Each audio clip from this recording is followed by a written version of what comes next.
नवीन वर्षात पार्लर आणि सलूनसाठी तुम्हाला जास्तीचा खिसा रिकामा करावा लागणार आहे, कारण नव्या वर्षात पार्लर आणि सलूनचे दर वाढणार आहेत.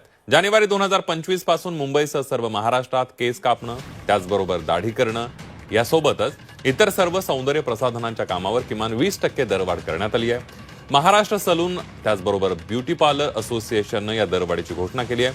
तुम्हाला केस कापायला, दाढी करायला, महिलांना वेगवेगळ्या पार्लर ट्रीटमेंटसाठी जास्त पैसे मोजावे लागणार आहेत. एक नजर टाकूया सलून पार्लरच्या खर्चामध्ये किती टक्के वाढ होणार आहे. हेअरकटमध्ये 20% वाढ होणार आहे, हेअर कलरमध्ये 30%, त्याचबरोबर स्मूथनिंग आणि कॅरेटिनसाठी 30% दर वाढ होणार आहे. त्याचबरोबर शेविंगसाठी 20% दर वाढ होईल, क्लीनअप फेशियलमध्ये 30%, मेनिक्युअर पेडिक्युअरसाठी 30% दर वाढ होणार आहे.